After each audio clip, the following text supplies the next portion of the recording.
আসসালামু আলাইকুম। আশা করি সবাই ভালো আছেন, আমিও ভালো আছি। আমার বড় ভাইয়ের বাসার সব ভাই বোনের দাওয়াত ছিল, বাট সকাল থেকে বৃষ্টি হচ্ছে আর আমাদের এলাকায় তো একটু বৃষ্টি হলেই রাস্তায় পানি উঠে যায়। যাই হোক, আমার ছোট ভাই দুলাভাই তারা মসজিদ থেকে জুমার নামাজ পড়ে আসছে, দেন আমরা আমার ভাইয়ের বাসা যাওয়ার জন্য রেডি হয়েছি। যদিও আমাদের এলাকায় রাস্তায় পানি ছিল, তাই আমরা রিক্সার জন্য ওয়েট করছিলাম যাতে পানি পাড়ানো না লাগে। যাই হোক, অনেকক্ষণ ওয়েট করার পর রিক্সা পেলাম, দেন আমার ভাইয়ের বাসায় গেলাম।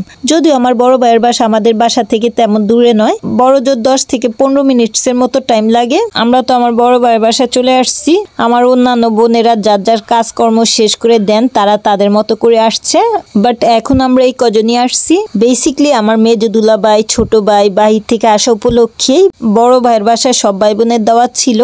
কর্মব্যস্ততার কারণে আমরা তেমন কোথাও ঘুরতে পারি না কিংবা কারো বাসায় যেতে পারি না। ইভেন ভাই বোনের বাসাও তেমন যাওয়া হয় না, শুধুমাত্র কোনো ওকেশন বাদে। তাই আর কি মেজো দুলাভাই, ছোট ভাই বাহির থেকে আসা উপলক্ষে এক এক করে সব ভাই বোনের বাসাতে যাওয়া হচ্ছে।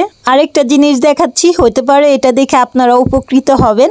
সেটা হচ্ছে আমার ভাই এইভাবে সারা বছরের জন্য পেঁয়াজ সংরক্ষণ করে রাখে। এটা দেখে আমার ভালোই লাগছিল, তাই আপনাদের সাথে একটু শেয়ার করলাম। আমরা আসছি আর আমাদের পরপরই আমার ছোট বোনরাও আমার বড় ভাইয়ের বাসায় চলে আসছে। আমার ছোট ভাই বোনের হাজবেন্ডরা ড্রয়িং রুমে বসে গল্প করছে। বড় ভাইয়ের বাড়ি সবসময় পরিপাটি টিপটাপ থাকে, কারণ আমার বড় ভাবি পরিপাটি টিপটাপ করে তার ঘর সবসময় গুছিয়ে রাখে। এইদিকে আমার ভাইয়ের ছেলে ওর রুমে শুয়ে শুয়ে মোবাইল টিপছে, আর এটা হচ্ছে আমার নিচের রুম, অর্থাৎ আমার বড় ভাইয়ের মেয়ের রুম। এখানে আবার সবাই বসে আড্ডা দিচ্ছে। নিচের রুমে সবাই বসে আড্ডা দিচ্ছিলাম, আর এর মধ্যে আমার আরেক বোনের ফ্যামিলি চলে আসছে, অর্থাৎ আমাদের মিনি প্রিন্সেস সেজে ওর বড় মামার বাসায় চলে আসছে। কি ব্যাপার? আমার বড় বোন সেজ বোন তাদের ফ্যামিলি এখনো আসেনি, তাদের আসতে একটু লেট হবে, বাট আমার সেজ বোনের ছেলে আমাদের সাথে এসে পড়ছে। অবশ্য তাদের লেট করে আসারও একটা রিজন ছিল, সেটা হচ্ছে আমার বড় বোন সেজ বোন তারা যেহেতু রোজা রাখছে, তাই আর কি তারা একটু লেট করে আসবে। যাই হোক, ফার্স্টে সব ছেলেরা খেতে বসে গেছে, মানে আমার বোনের হাজবেন্ডরা, আমার ভাইয়েরা, আমার নিফিউরা। অবশ্য আমার বড় ভাইয়ের ছেলে বসেনি, ও নাকি সকালবেলা লেট করে ঘুম থেকে উঠছে, আবার নাস্তাও খাইছে লেট করে, যার কারণে ওর পেট ভরা, তাই ও এখন আর খেতে বসেনি, ও পরে খাবে। এইদিকে ওয়েদারটা এমন হচ্ছে, কিছুক্ষণ পর পর মুষলধারে বৃষ্টি হচ্ছে, আবার থেমে যাচ্ছে। যদিও বৃষ্টি আমার ভালোই লাগে, বাট সারাক্ষণ বৃষ্টি হলে সেটা আবার ভালো লাগে না। যেমন কিছুক্ষণ আগে বৃষ্টি ছিল না, এখন আবার বৃষ্টি শুরু হয়েছে। কোথাও আসলে যদি এভাবে কন্টিনিউ বৃষ্টি হতেই থাকে তাহলে কেমন লাগে বলেন তো? এই যে দেখাচ্ছি, এখন আবার বৃষ্টি শুরু হয়েছে। যদি উপর থেকে বৃষ্টিটা তেমন ভালো বোঝা যাচ্ছে না, মনে হচ্ছে অল্প হচ্ছে, বাট মোটামুটি ভালোই বৃষ্টি হচ্ছিল। আর এইদিকে আমার বড় বোন সেজ বোন তারা তো এখনো আসেনি।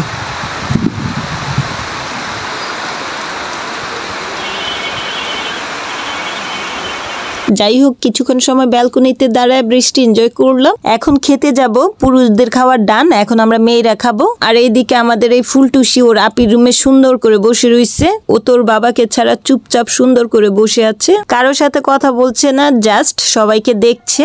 আমরা এক একজন ওকে এক এক কিছু বলছি, বাট ও কোনো রেসপন্সই করছে না, শুধু মিটি মিটি হাসছে আর দেখছে। যেহেতু আমার বড় বোন সেজ বোন তারা রোজা রাখছে, তাই তাদের জন্য আর ওয়েট করিনি, আমরা খেতে বসে গেছি।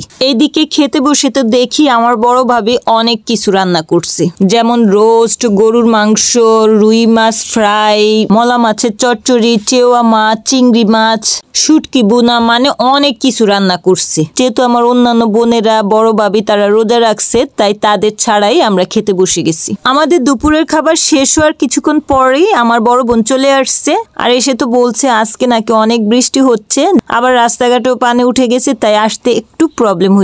বৃষ্টি হওয়ার কারণে আমার দুই নিচও আসেনি, শুধু আমার বড় বোন আসছে, আর আমার বড় দুলাভাই যেহেতু একটা মিটিং আছে, তাই মিটিং শেষ করে দেন আসবে। যাই হোক, আমরা তো খাচ্ছিলাম, আমার ছোট বোন আবার আমাদের ভিডিও করছিল।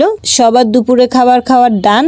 এখন যে যার যার মতো করে টাইম স্পেন্ড করছে, কেউ গল্প করছে, কেউ মোবাইল টিপছে, কেউ শুয়ে রয়েছে, আর বাচ্চারা ওদের মতো করে খেলা করছে।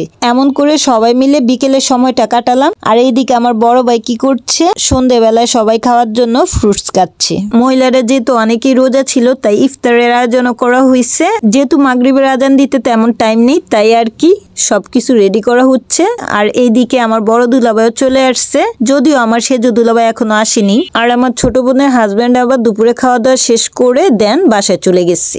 এখন সবাই মিলে ইফতার করতে বসে গেছি। মহিলারা সবাই এক রুমে বসছি আর পুরুষেরা সবাই ডাইনিং রুমে বসছি। অনেকদিন পর সব ভাই বোন, বোনের হাজব্যান্ডরা, ভাবিরা সবাই মিলে ইফতার করলাম, তো তাই ভালোই লাগলো ইফতারটা করতে। যদিও ইফতারের সময় আমার দুই বোনের হাজব্যান্ড প্রেজেন্ট ছিল না, নয়তো বা বাকি সব ভাই বোনেরা, বোনের হাজব্যান্ডরা সবাই ছিল। আর এইদিকে আমাদের ফুলটুসিকে ওর ছোট মামা কুলে নিছে, বাট ও তো ছোট মামার কাছে থাকতে রাজি না, ও তো ওর বাবার কাছে চলে যেতে চাচ্ছে। যাই হোক, ফাইনালি ওর বাবার সাথে বসেই ও মুড়ি মাখা খাচ্ছে। আর এইদিকে আমরা বোনেরা, ভাবিরা সবাই মিলে এখানে মুড়ি মাখা খাচ্ছি।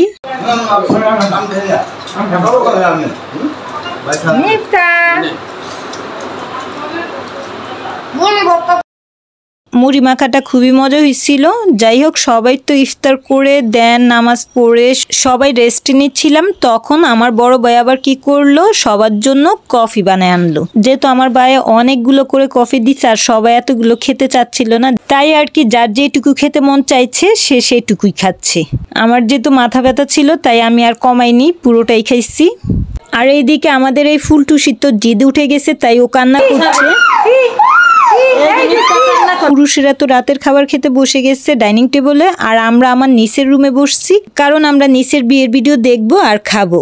এই তো বড় ভাইয়ের বাসায় একদিন সবাই মিলে কিভাবে সময় কাটালাম সেটাই আপনাদের সাথে শেয়ার করলাম। আজকের জন্য বিদায় নিচ্ছি, সবাই ভালো থাকবেন। ধন্যবাদ সবাইকে, আল্লাহ হাফিজ।